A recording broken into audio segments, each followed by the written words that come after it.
तो दोस्तों क्या आप अंदाज़ा भी लगा सकते हैं, कभी कभी किसी दूसरों की मदद करना हमें इतनी बड़ी मुसीबत में डाल सकते हैं कि हमारी जान पे बना है। आज की स्टोरी भी कुछ ऐसी ही है, क्योंकि एक छोटी सी मदद करने के दौरान ना प्रवीण एक ऐसी बड़ी मुसीबत में जा फंसे जिसका शायद उन्हें तो कभी अंदाज़ा नहीं था कि यार एक किसी की हेल्प करने के चक्कर से इतनी बड़ी दिक्कत खड़ी हो सकती है।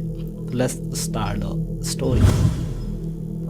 तो दोस्त का आज की जो स्टोरी है, जो हमारे दोस्त प्रवीण ने शेयर किया, प्रवीण बताती कि बात है उस टाइम की जब उसकी मतलब 12th कंप्लीट हो गई थी और कॉलेज का शायद उसका सेकेंड ईयर चल रहा था, जो कि वो प्राइवेट दे रहे थे। तो अच्छे खासे लाइफ चल रही थी, डाटा एंट्री ऑपरेटर की जॉब मिल गई थी, तो कम से कम 14-15 हज़ार की सैलरी थी और अच्छे खासा घर भी चल रहा था। और जब से उसने जॉब स्टार्ट की थी ना, उनके पापा ने जैसे तैसे मैनेज करके उसे एक बाइक दिला दी थी। तो उसका भी अच्छा खासा रूटीन था, सुबह अपना जाना 10:30-11 बजे जॉब में और वहाँ से 9 साढ़े 9 बजे लौट आता था वो। ठीक है, इस तरीके से उसकी लाइफ चल रही थी।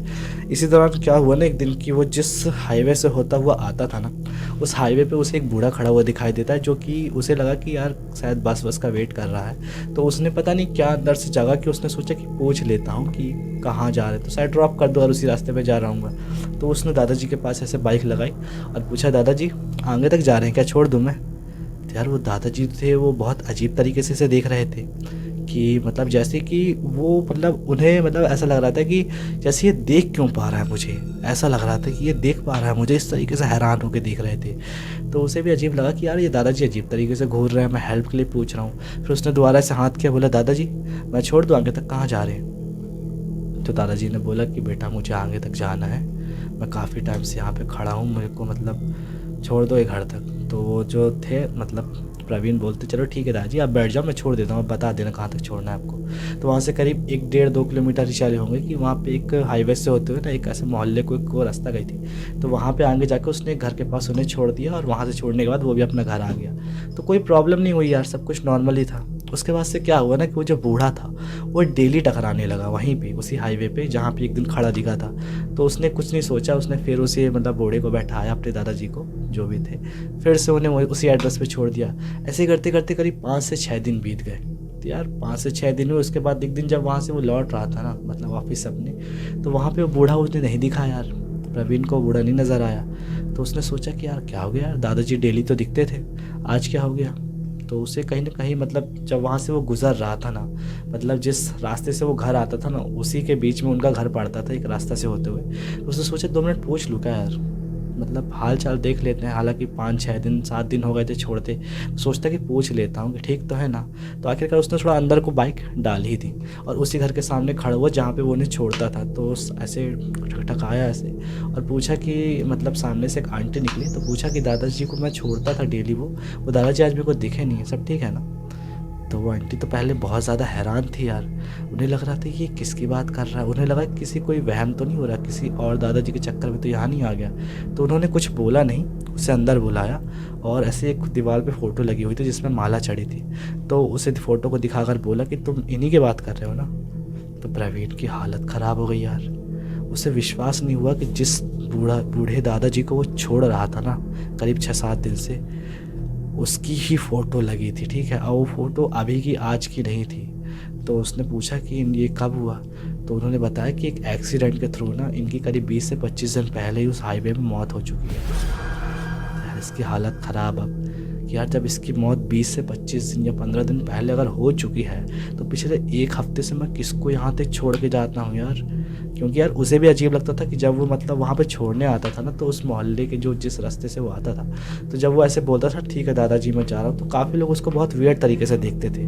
पर उसे ये चीज़ समझ में नहीं आती थी कि लोग उसे इस तरीके से क्यों देखते हैं। तब उसे याद आ रहा था कि यार हाँ, लोग भी मुझे अजीब तरीके से घूरते थे क्योंकि मैं शायद अकेले में बौराता था, उनको लगता था। तो यार अब उसे डर लगना स्टार्ट हुआ कि हाँ यार मेरे से ये चीज़ हो रही थी।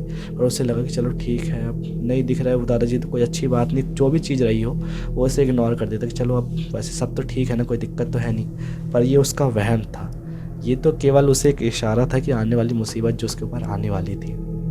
इसके बाद से सेकंड डे उसका ऑफिस में बीता, कभी ना कभी उसे ऑफिस में एक ख्याल आ रहा था उस दादाजी के बारे में कि यार हुआ क्या, कुछ समझ में नहीं आया वो दादाजी। ठीक है, उसके दिमाग में चल रही थी ये बातें। आखिरकार रात के 9 बजे 9:30 टाइम में वहाँ से निकला, उस हाईवे से ना वो निकल रहा था ना, तो वहीं पे वो बूढ़ा उन्हें खड़ा दिखाई दिया, फिर से वही दादाजी।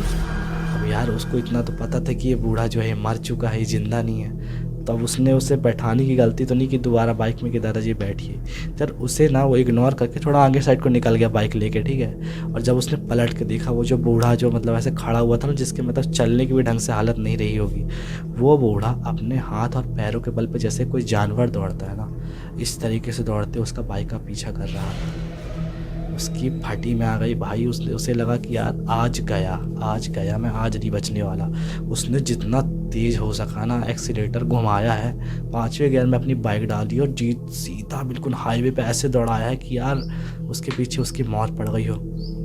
वो घर के पास पहुंचा, उसने बिल्कुल आव बाव नहीं देखा, सीधे बाइक खड़ी के स्टैंड पे चाबी तक निकालना भूल गया, सीधे दरवाजे के पास गया, खोला दरवाजा, बंद किया और एकदम सांस लिया ऐसे बिल्कुल हाफी भरी, ठीक है। तो उसके मम्मी पापा जो थे बहुत हैरान थे कि क्या हो गया, ऐसे सांसें क्यों भर रहा है, कोई पीछे पड़ा है क्या। तो उसकी सांसें इतनी ज़्यादा भर रही थी ना, उसने कहा रुक जा 2 मिनट रुक जा। तो उसने बोला कि खिड़की से झाँक के देखो कोई खड़ा है क्या, कोई बूढ़ा उड़ा तो नहीं खड़ा है। तो उसकी मम्मी ने झाँक के देखा ऐसे करके, तो यार कोई नहीं था। तो उसे लगा कि शायद कोई नहीं है, पर जैसे ही उसने झाँक के देखा ना प्रवीण ने, तो यार वही बूढ़ा उसके घर के बाहर खड़ा था।